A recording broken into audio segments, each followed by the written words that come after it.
If you started this week with the White Lotus finale, there's just one way the rest of the week will go. Downhill. But we are here for that. I'm Sudhish Kamath and welcome to FOMO Fix, your weekly guide to film, TV and hot takes that you can pass off as your own. At the end of the week, you will be an entirely different person.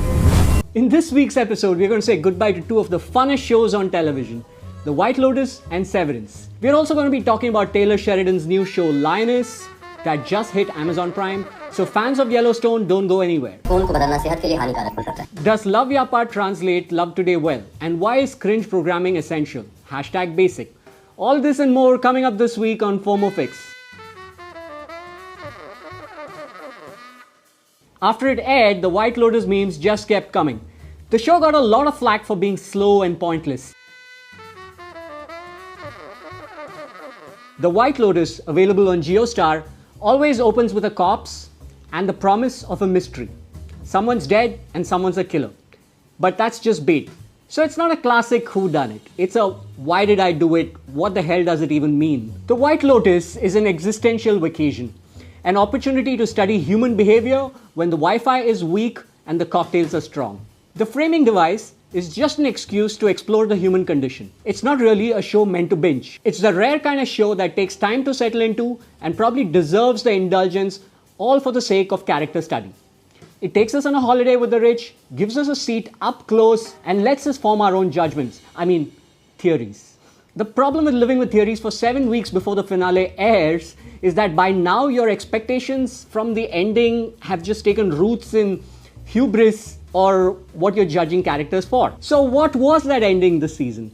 Personally, I loved it. This season was a meditation on both the utility and the futility of faith, friends and family structures, and how privilege shapes our faith and belief systems.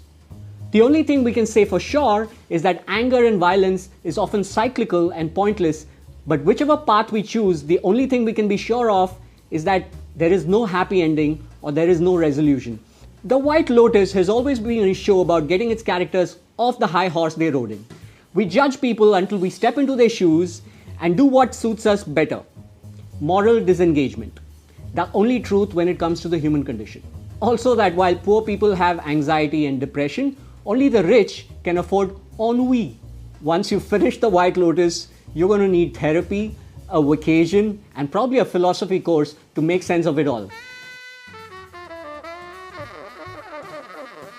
If your work-life balance takes a scalpel to the brain, would you sign up? Severance on Apple TV follows the employees of Lumen Industries who've had their brain surgically split. So the innie you exists only at work and the outie you has no clue what happens inside. Basically, it's your worst 9-to-5 nightmare as a mystery adventure story. So Mark, played by Adam Scott, who underwent the procedure to get over the grief of his wife, this season is caught between his two loves.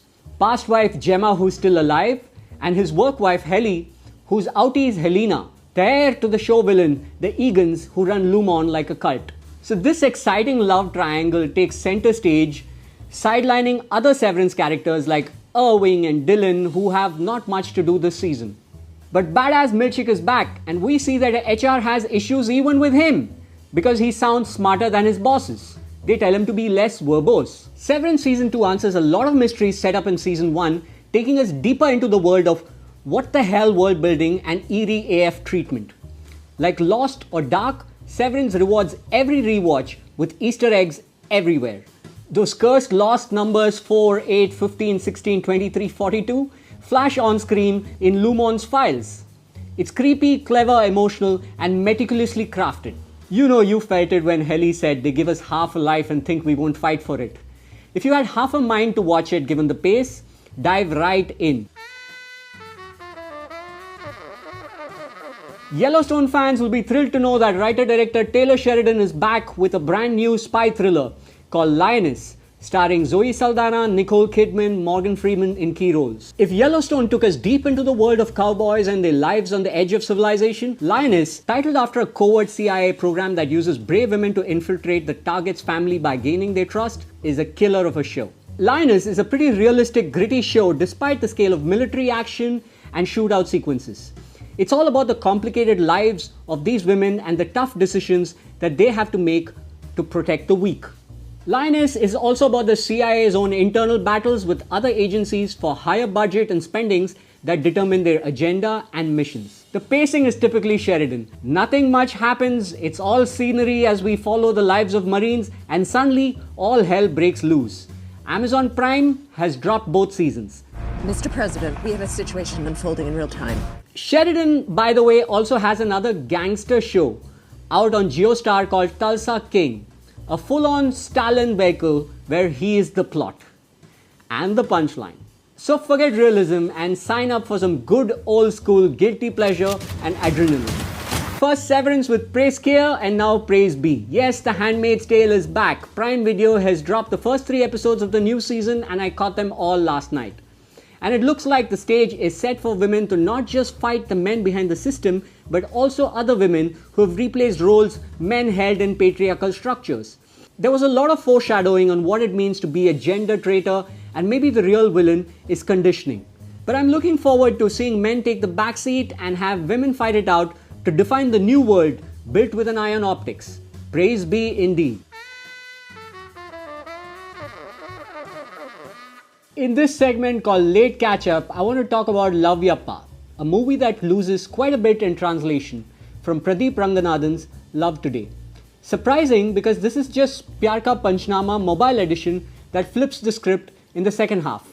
The first half is the usual guy ranting about the girl, but in the second, we see what the boy has been hiding, and that's what made Love Today work. The actors try hard to make the translated material work, the graphics on screen try even harder, but the reason it doesn't work isn't the text, but the world building. It's not a small town story, it's a conservative city story, and the leads look nothing like urban characters from any real city. They kiss with their hands between their mouths like they might give each other COVID. If you want some brain rot, check out some cringe art. What's the fun of a reco show if you only tell you what's really good? This week I was forced to watch Ghotala on YouTube, a show so loud that I was legit worried that the neighbors might call the cops on me yet again. With scatological humor and profanity, one moment the show is channeling its inner Anurag Kashyap and the next its inner Karan Johar. Polar opposites flowing seamlessly in a narrative that's so low bro pure. You just have to watch it with the same cinematic spirit that made Superman of Malegaon a cult film. Just that the spirit here is a little invisible, clouded by fart jokes. Before you go, if you've caught up with S. Sashikant's Test on Netflix starring R. Madhavan, Siddharth and Nayanthara, do let us know what you thought in the comments section. Until next week, this is Sudhish Kamath on FOMO Fix, signing off from my home studio for The Hindu. Subscribe, like, share and spam.